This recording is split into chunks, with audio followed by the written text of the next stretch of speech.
Divoxradio.com.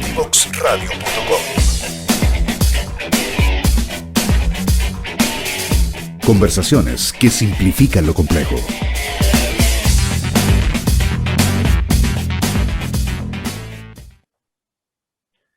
Bueno, amigas y amigos, estamos de vuelta en el segundo bloque de conversación junto a Catherine Hall y estamos con nuestro invitado Francisco Yáñez. Ya él es director ejecutivo de FEIE Consultores y estábamos hablando, Francisco, te dejé hecha la pregunta respecto a si efectivamente la distribuidora tiene los incentivos alineados o qué es lo que faltaría efectivamente para poder acelerar y mejorar el desarrollo y conexión de los PMGD. Sí, en realidad no tienen tanto incentivo, la regulación no se lo ha otorgado. Yo creo que debería venir esto con la ley de distribución en un futuro, de poder otorgarle incentivo a las distribuidoras. Obviamente ellos van cumpliendo con los cronogramas, y eso fue lo que conversamos con la Katy en su minuto. O sea, hace poquito hablábamos también de los grandes problemas que están teniendo. O sea, no hay contratistas, no hay, o sea, van llegando los plazos, tienen demora en las puestas de servicio, pero es porque ha habido escasez también, y lo que se va a venir ahora, mucho más, va a venir una escasez gigante de mano de obra. Entonces, ante eso, ¿cómo ir enfrentándolo? Yo creo que sería súper interesante poder generar una mesa de trabajo interministerial donde se pueda ir haciendo, que esté, por ejemplo, el Ministerio del Trabajo, el Ministerio de Economía, porque hay un montón de pymes. Esto es lo lindo que tienen los PMG, están ubicados en zonas rurales, están descentralizados y son bien, traen trabajo, oportunidades de mejora para diversos pueblos que están perdidos por ahí, pero ahí hay un PMG. Entonces, cuando hay construcción, se necesita mano de obra local, se necesita también, obviamente, alimentación, hospedaje, etcétera. Entonces, eso por una parte. Y ahora se va a venir una explosión enorme. Entraron una cantidad de proyectos que están buscando, obviamente, un beneficio con el segundo hito en el decreto 88, pero es fundamental, yo creo, que poder crear una mesa para ir potenciando pymes que se puedan ir dando y que puedan apoyar, tal sea como a las distribuidoras, como a las empresas que están construyendo los proyectos. Sí, muy buena iniciativa, me gusta mucho. Ojalá esto pudiera llegar a ser escuchado. Con respecto a eso mismo, Francisco, tú hablaste de que hay, claro, muchos proyectos que ingresaron ya a su declaración en construcción para poder acogerse al transitorio del precio estabilizado. ¿Cómo ves qué ha pasado? Tú que estás metido en el mercado, ¿qué ha pasado? ¿Los inversionistas siguen adelante? ¿Van a construir proyectos en que tengan que acogerse al precio por bloques horarios? ¿Cómo has visto ese movimiento? Yo creo que esa respuesta se va a ir dando. Yo creo que es como piano piano, porque obviamente están todos bien enfocados en lo que está ocurriendo hoy en día, que llegar a cumplir este transitorio es fundamental, porque obviamente la evaluación de los proyectos se hizo con ese análisis financiero y obviamente con el precio de nudo. Hay muchos proyectos que podrían morir si efectivamente pasan a la banda horaria. La banda horaria está hecha, yo creo, que para reconvertir estos proyectos al tema del almacenamiento, que es fundamental. Yo creo que ese es el espíritu, yo creo, de la banda horaria. Entonces, pero primero hay que construir estos proyectos y esperar que bajen también el precio de las baterías que se proyectaban a la baja, fueron subiendo. Entonces, esperemos que esto vaya bajando el precio y después reconvertir todos estos proyectos que tenemos con almacenamiento de energía. Pero yo creo que a futuro sí va a ser interesante, obviamente, con otro modelo financiero, con otro tipo de inversionistas, pero sí yo creo que va a ser interesante. Ahora, un punto importante a considerar es que hay muchas subestaciones que ya no dan abasto y están reventadas. Eso es el fenómeno del curtailment o la limitación de potencia.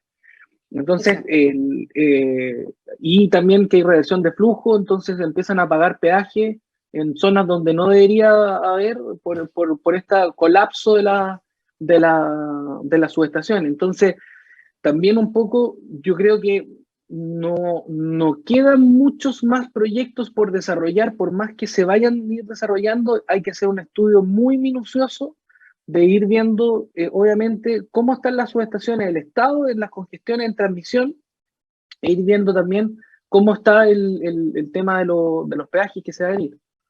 Porque esos son mataproyectos.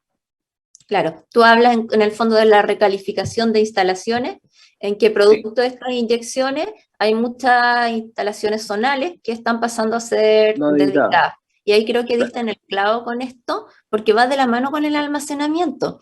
Porque en el fondo, subestaciones que al día de hoy están colapsadas o alimentadores que están colapsados, al poder unirse el almacenamiento a los proyectos, vas a inyectar menos en el día, pudiendo guardar en tu batería para la noche, y de esa forma automáticamente se descongestiona. Entonces creo que ahí diste en el clavo con el tema de reconvertir los proyectos posteriormente a almacenamiento. Sí. Sí, es clave. Yo creo que tenemos que armar el esqueleto, y en eso se está armando el esqueleto del almacenamiento distribuido. Yo creo que eso es lo que estamos trabajando todo en conjunto, toda la industria, en ir armando todos estos proyectos PMGD, sea solares o eólicos, o biomasa, pero después reconvertirlos con baterías de almacenamiento para que puedan ir inyectando en las horas que son complicadas. Entonces, y eso ayuda a la demanda local, así que es algo que es sumamente bueno. Francisco, y lo que mencionabas tú respecto al vertimiento, ¿qué desafío tenemos ahí desde el punto de vista de los PMGD? ¿Hay vertimiento actualmente en PMGD? Sí, se ha dado, y de hecho con la Katy nos tocó en un pasado ir viendo estos temas, y efectivamente, como decía, hay que hacer un estudio muy minucioso, o sea, cuando uno, y era un poco lo que tocábamos en el primer bloque, cuando uno desarrolla un proyecto de energía, uno tiene que empezar a mirar desde ahí el estado de la subestación, ver los otros proyectos que están asociados a esa subestación o a esos alimentadores, ir viendo el camino eléctrico. O sea, es una serie de aprendizajes que uno va aprendiendo con cada uno de los proyectos. Hay proyectos que se caen, otros proyectos que ven la luz y que inyectan energía, eso es lo fundamental, pero también es clave hacer este análisis anteriormente y ir entendiendo la regulación, la calificación de instalaciones de transmisión. Nadie se lo esperaba y empezaron a llegar los peajes. Entonces, el PMGD no está aislado del sistema. Cada regulación le va pegando en alguna parte. O sea, es un medio de generación, y como medio de generación tiene que estar atento a los incentivos y los cambios regulatorios que se vayan otorgando. Claro, excelente punto. O sea, tú no por ser PMGD, lo único que te rige es el Decreto Supremo 88 y la norma técnica de PMGD. Tienes que revisar todo lo que es la regulación. Sí, comparto ese tema contigo. Sí, desde la Ley General de Servicios Eléctricos hasta todo el ordenamiento jurídico eléctrico que se está cada vez actualizando. Es importante que los PMGD lo logren entender y ir viendo en qué te pega, en qué no te pega, cuáles son los impactos, porque es un medio de generación. O sea, al final, aunque la palabra distribuido es porque inyectan las zonas de distribución, pero es un medio de generación al final del día. Entonces le va a pegar cualquier cambio regulatorio que se vaya dando en el tiempo. No, muy interesante, Francisco, tu análisis, tus comentarios. Y al respecto, ¿qué otra cosa? ¿Tienes algún otro punto que haya quedado pendiente de la administración pasada que tú pienses que a lo mejor sea momento de revisar? O sea, todo, como decías tú, es perfectible y mejorable. ¿Hay algunos otros puntos que sean mejorables y perfectibles, a tu juicio? Sí, en el ámbito del decreto 88 yo creo que es necesario ir mirándolo, ir analizando con la realidad. Eh, Básicamente hay varios puntos que que se están viviendo hoy en día, tal como la relación con las distribuidoras, en el sentido cuando uno empieza a construir. Hay varios proyectos que ya se están construyendo y el cambio del 244 al 88 debería también incluir más a las distribuidoras en esto. Eh, Tienen muy poco personal, tal como dijimos anteriormente. Ojalá, tal como se potenció el SEA en su minuto, se potenció el SAC para la gran cantidad de personal que era necesario para sacar adelante estos proyectos, que lo decimos, ojalá Vialidad pueda tener especialistas también que se sumen, que puedan ayudar a estos proyectos. Lo mismo debería ocurrir con las distribuidoras. Las distribuidoras, cuando uno conversa con los que están ahí dando la cara en el día a día, los pobres son muy pocos. Entonces también tiene que haber un incentivo de mayor contratación de personal. También otros temas como contratista que se escapa un poco de lo que busca el decreto 88, pero yo creo que también una revisión de poder ir conversando con la industria de cuáles son los grandes problemas que están teniendo hoy en día, cómo podría ser perfectible. Yo encuentro que eso podría ser un gran alivio para muchos que estamos trabajando en estos proyectos. Claro, y ahí hay un punto bien importante, porque en el fondo todos sabemos que existen ciertos vacíos regulatorios, y esos vacíos regulatorios al final terminan en la SEC, y la SEC es la que tiene que ir interpretando. Entonces, ¿cómo ves eso? ¿Cómo se está resolviendo? Bueno, tú aparte eres abogado, el tema de las controversias, ¿cómo se está viendo ese tema? Las controversias han salido en tiempo, en la última etapa, podríamos decir, han salido en tiempo. Obviamente es un proceso reglado que lleva la cantidad de días hábiles que tienen.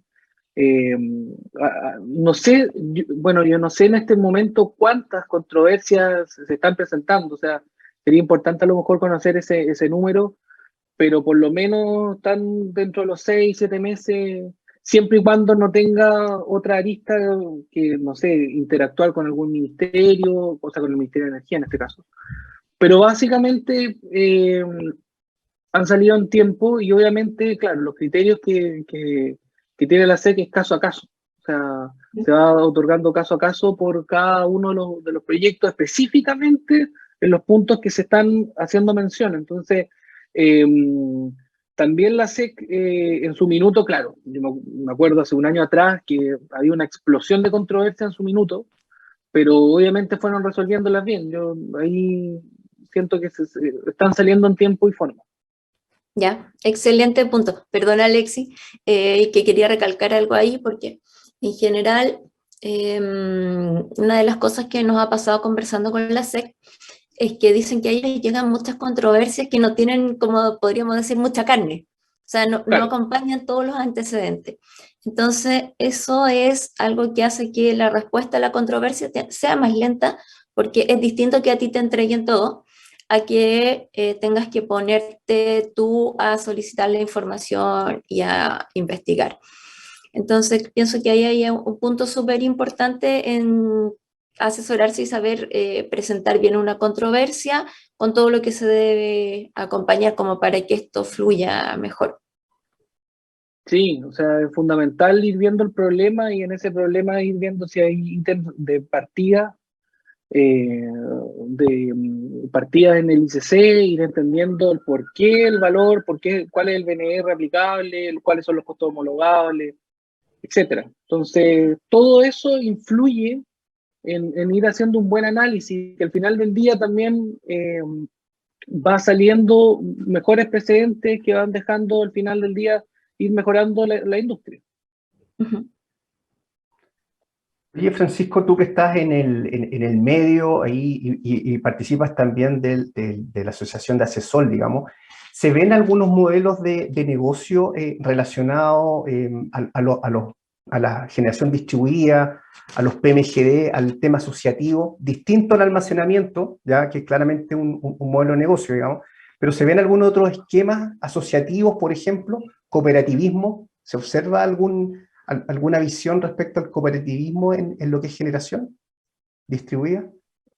O sea, sí, pero va más enfocado en el net billing en general. Me ha tocado como ir viendo el tema del cooperativismo, pero sí hay un punto que se han ido dando distintos modelos de negocio relacionados con los PMG, ya sea en la operación y mantenimiento, ya sea en temas, por ejemplo, otros mercados de inteligencia artificial relacionados con mejora.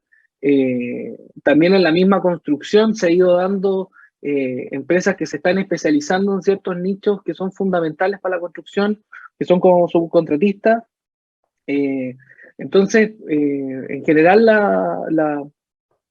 todos estos proyectos también han ayudado con eso, han ayudado también a ir creando otras industrias dentro del mercado de la energía y que al final del día parten con estos proyectos y después van replicando y se van fuera de Chile también a ofrecer estos servicios. Ya, perfecto. Sí, te hacía la pregunta porque hay otros lugares, no sé, Dinamarca, que hay sectores que la propia gente tiene sus medios de generación, los medios eólicos, y uno podría esperar también que en algunos sectores, incluso sectores rurales, así como las cooperativas, a lo mejor de agua, podrían haber ciertas asociaciones de tal manera de que hayan ciertas comunidades que quieran tener sus pequeños PMGD, digamos. La pregunta es ¿por qué no, digamos? O sea, es súper cierto lo que tú estás mencionando y eso yo creo que es un gran desafío también para poder incorporarlo, obviamente, como una política pública. Yo creo que en el programa de gobierno está, no, creo que lo leí en algún minuto y debería ser por ejemplo, hay muchas redes que son off-grid, que se podrían dar como un PMGD para estas zonas más aisladas. No tengo datos de cuántos proyectos así hay en Chile, pero sé que se han hecho en redes off-grid, se han hecho proyectos comunitarios para la gente. No, yo creo que hay una oportunidad y bien como decías tú, los PMGD, la generación distribuida, lo que hace es democratizar de alguna manera la energía, así como hablabas tú, el tema de la construcción, los proyectos más locales, los mismos inversionistas, ¿para qué decir? ¿Cierto? Los inversionistas están de alguna manera atomizados. Hay inversionistas que tienen un PMGD, ¿cierto? Y eso hace de alguna manera de que este negocio, en el buen sentido de la palabra, pueda abarcar más actores y yo creo, echo de menos un poco ahí cómo no se ha desarrollado la generación distribuida a escala más comunitaria. Yo sé que hay algunas cooperativas, ¿ya? Las cooperativas eléctricas, que están ingresando, digamos, y tienen sus PMGD que lo han hecho, digamos, y yo creo que es un punto interesante y yo creo que el gobierno debiera también poner más ficha en ese ámbito. Sí, estoy de acuerdo contigo en ese sentido. Sí. Oye, nos va quedando poco tiempo y no quiero dejar de mencionar un tema que es muy importante en este momento y porque es un tema en el que todos los relacionados a PMGD están en las mismas y es el tema de la declaración en construcción. Uy. Es un tema que no deja de ser polémico, pero sabemos que hay mucha gente que nos está escuchando que está como, pucha, ingresé a mi declaración en construcción, ¿cuándo me van a contestar? De los últimos proyectos que has visto tú, Francisco, ¿tienes alguna idea más o menos? Yo tengo la mía, pero para que conversemos acerca de cómo va avanzando esto, más o menos en qué fecha están, y nos cuentes un poco, tú también como lo tienes clarísimo, cuál es el plazo que tiene la CNE para responder. Bueno, aprovecho de contar la última pregunta de inmediato. O sea, los proyectos tienen que contar con su resolución al 8 de octubre del 2022, es decir, que salga la resolución de la Comisión Nacional de Energía en donde te diga el proyecto ha sido declarado en construcción. Entonces, hacer una resolución no es tan sencillo, o sea, yo creo que ellos igual deben tener algún modelo, algún programa o algo así donde también se puede ir haciendo, pero en ese sentido es tiempo y es recursos humanos también que están detrás de esto. Entonces, yo he visto en varios clientes que efectivamente les han salido, hay un mix, hay muchos que, todos los que presentaron antes del 14 de marzo han tenido observaciones, u otros también han tenido también sus declaraciones de construcción en tiempo y forma. Obviamente, no sé, te dicen falta el MIMBU, que no sé, que saque la resolución el MIMBU, pero por lo menos está por el criterio de flexibilidad. Pero los que están llegando al 14, por lo menos yo no he visto a nadie que tenga su declaración de construcción, ni siquiera observación.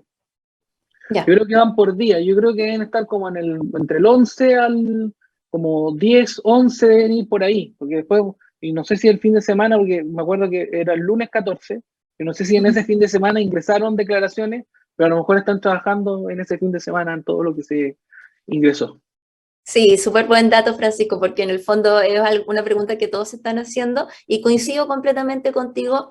Tengo varios proyectos ingresados el 10 de marzo y me han llegado observaciones a algunos, porque ahí hubo una tremenda avalancha, tal como tú dices, de proyectos. Entonces, como para los que nos están escuchando, por ahí va la fecha, que es un buen antecedente. Sí, así que nada, por tener paciencia, esperar y que ojalá salga para todos los que están escuchando sus proyectos a todo bien y se pueda tener la resolución lo antes posible, como todos queremos, para estar tranquilos antes del 8 de octubre. Excelente, no, ojalá así sea. Francisco, queremos a nombre de la radio, a nombre del programa, agradecerte tu participación, dejarte cordialmente invitado a lo mejor para otra más adelante, ¿ya? Sería bueno saber después de esta fecha del 8 de octubre, ¿cierto? Saber cómo está el mercado, ¿cierto? Así que agradecer tu participación y esta agradable conversación con nosotros. No, pues muchas gracias, Katy, Alexi y a la radio por la invitación, así que encantado en otra oportunidad de poder acompañarlo, poder comentar en qué está el mercado post 8 de octubre, sería interesante también poder estar con ustedes. Me sumo a los agradecimientos, Francisco, un gusto tenerte con nosotros. Todos estos temas son muy importantes, así que muchas gracias, estuvo muy entretenido. Eso, Francisco, muchas gracias y que te vaya bien mucha suerte en las elecciones de asesor. Muchas gracias, muchas gracias. Sí. Vamos a ir, amigos y amigas, a la tercera y última pausa musical. Divoxradio.com. Conversaciones sobre innovación, ciencia y tecnología.